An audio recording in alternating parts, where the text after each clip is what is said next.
কিন্তু দুর্ভাগ্যক্রমে কোনো পাখি যদি এই হ্রদের জলে পড়ে যায় তবে আর রক্ষা নেই, কারণ এখানে পড়ে গেলেই পাখিগুলোর দেহ পাথুরে চুনের মতো শক্ত হয়ে যায়। শুধু তাই নয়, বিপজ্জনক এই হ্রদের পানিতে মানুষও একটা নির্দিষ্ট সময় পর্যন্ত পা রাখলে মারা যেতে পারে। হ্যালো বন্ধুরা, রহস্য বিচিত্রার আরও একটি নতুন ভিডিওতে স্বাগতম। বন্ধুরা, প্রায় এই পৃথিবীতে থাকা নানা রকম অদ্ভুত ও বিচিত্র সব স্থানের নানা রকম বিস্ময়কর ঘটনার খবর পাওয়া যায়।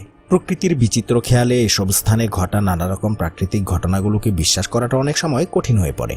তেমনই একটি রহস্যময় স্থানের নাম হলো নেত্রন হ্রদ। বন্ধুরা, জানেন কি এই নেত্রন হ্রদটি এতটাই আশ্চর্যজনক যে এখানে কোনো প্রাণী পড়ে গেলে তা সাথে সাথেই পাথরে পরিণত হয়ে যায়। হ্যাঁ বন্ধুরা, শুনতে অবিশ্বাস্য মনে হলেও এটাই সত্যি। এই হ্রদের নানা রকম বিস্ময়কর সব তথ্য নিয়ে আমাদের আজকের আয়োজন। চলুন বন্ধুরা, ভিডিওটি শুরু করা যাক। ভিডিওর শুরুতেই বোঝার সুবিধার জন্য রহস্যময় এই হ্রদের জলে থাকা নানা রাসায়নিক উপাদান নিয়ে আগে আলোচনা করা যাক। পশ্চিম আফ্রিকার উত্তর তানজানিয়ায় দুটি লবণাক্ত ও সোডা সমৃদ্ধ হ্রদের খোঁজ পাওয়া যায়। একটি হচ্ছে নেত্রন হ্রদ এবং অপরটি হল বাহি হ্রদ। দুটি হ্রদই রিফট উপত্যকার পশ্চিম পাশে কেনিয়ার সীমান্তে অবস্থিত। নেত্রন হ্রদে প্রধানত সোডিয়াম কার্বনেট ডেকাহাইড্রেট বা সোডা অ্যাশ এবং সোডিয়াম বাই কার্বনেট বা খাবার সোডা পাওয়া যায়। এই হ্রদের পানি প্রবাহিত হয় না, এটি থেকে শুধুমাত্র বাষ্পীভবন প্রক্রিয়াতেই পানির পরিমাণ কমে যায়। আলোচিত দুটি হ্রদের মধ্যে নেত্রন হ্রদটি সবচেয়ে বড়।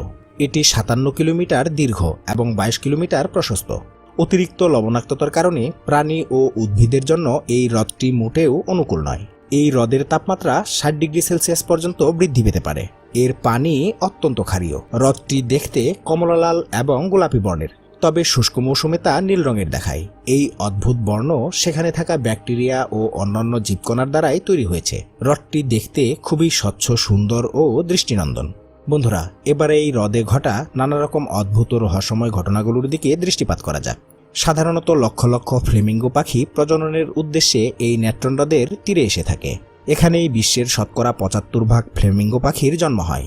এ সময়ে পাখিগুলো হ্রদের তীরে বাসা বাঁধে এবং লাল শৈবাল খেয়ে জীবন কাটায়। কিন্তু দুর্ভাগ্যক্রমে কোনো পাখি যদি এই হ্রদের জলে পড়ে যায় তবে আর রক্ষা নেই, কারণ এখানে পড়ে গেলেই পাখিগুলোর দেহ পাথুরে চুনের মতো শক্ত হয়ে যায়। শুধু তাই নয়, বিপজ্জনক এই হ্রদের পানিতে মানুষও একটা নির্দিষ্ট সময় পর্যন্ত পা রাখলে মারা যেতে পারে। তথাপি নেত্রন হ্রদকে এই পাখিদের নিরাপদ প্রজননের আবাসস্থল বলা হয়ে থাকে, কারণ সেখানকার বৈরী পরিবেশের জন্য সাধারণত অন্য কোনো শিকারী পশু পাখি এই স্থানে তেমন একটা আসে না, যার ফলে এখানে ফ্লেমিঙ্গোরা খুব সহজেই বংশবিস্তার করতে পারে।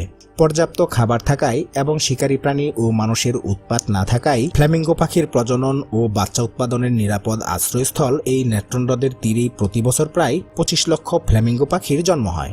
এখানকার যোগাযোগ ব্যবস্থা খারাপ থাকার কারণে নেত্রন হ্রদ সম্পর্কে পূর্বে তেমন কোনো আলোচনা হয়নি। কিন্তু 2013 সালে যখন ফটোগ্রাফার নিক ব্রান্ড হ্রদটির কিছু ভুতুড়ে দৃশ্যের ছবি প্রকাশ করেন, তখন থেকে হ্রদটি মূলত আলোচনায় উঠে আসে। তার তোলা ছবিতে দেখা যায় এই হ্রদে কিছু পাখি ও বাদুড় মূর্তির ন্যায় হয়ে আছে। তখন কেউই জানতো না প্রাণীগুলো কিভাবে মারা গেছে। ব্রান্ড ধারণা করেন প্রাণীগুলো হয়তো হ্রদের জলের আলোক প্রতিফলনের কারণে ভুলক্রমে এখানে পড়ে যায় এবং পাথরের মতো শক্ত হয়ে যায়। তবে কেউ কেউ মনে করেন শুধুমাত্র মৃত প্রাণী এই পানিতে পড়লে প্রাকৃতিকভাবে পাথরের মতো শক্ত হয়ে যায়। এই পাথরের মতো শক্ত হওয়ার ব্যাপারটিকে ক্যালসিফিকেশন বলা হয়ে থাকে। শরীরের কোথাও ক্যালসিয়াম জমে জমাট বেঁধে যাওয়াকেই সাধারণত ক্যালসিফিকেশন বলে। আমাদের শক্ত দাঁত, হাড় ইত্যাদি হচ্ছে এই ক্যালসিফিকেশনেরই ফল। ব্রান্ট দেখেন তার কোডাক ছবির বাক্সের কালিও সেখানকার অতিরিক্ত সোডা ও লবণের কারণে অনেকটা নষ্ট হয়ে গেছে। তার মতে প্রাণীগুলোতে ক্যালসিফিকেশন ঘটে বলেই সেগুলো শুকিয়ে পাথুরে মূর্তির মতো শক্ত হয়ে যায়। এই নেত্রন হ্রদে প্রাপ্ত ছবিগুলোর বিষয়ে বিস্তারিত তথ্য দিয়ে নিক ব্রান্ট অ্যাক্রস দ্য র্যাভেস্ট ল্যান্ড নামের একটি বই প্রকাশ করেন। বন্ধুরা, এখন ব্রান্টের লেখা বই থেকে তার তোলা ছবিগুলো নিয়ে কিছু কথা বলা যাক।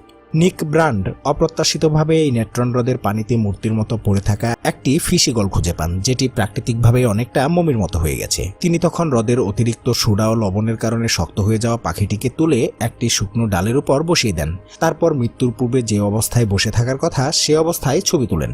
ব্রান্ট কিন্তু সরাসরি কোনো প্রাণীকে সেই হ্রদে পড়ে মারা যেতে দেখেননি, তাই অনেকেই এই পানি স্পর্শ করলে শক্ত পাথর হওয়া কিংবা মৃত্যু ঘটা এই কথাকে বিশ্বাস করতে চান না।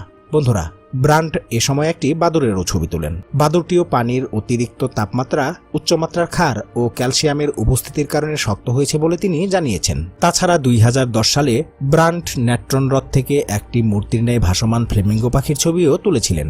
ওই ঈগল ও বাদুড়ের মতো একই কারণে ফ্ল্যামিঙ্গোটিও শক্ত মূর্তির ন্যায় রূপ ধারণ করেছিল।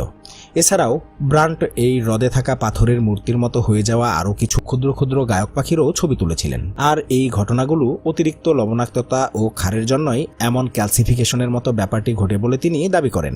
তবে ব্রান্টের এই দাবির সাথে অনেকেই একমত নন।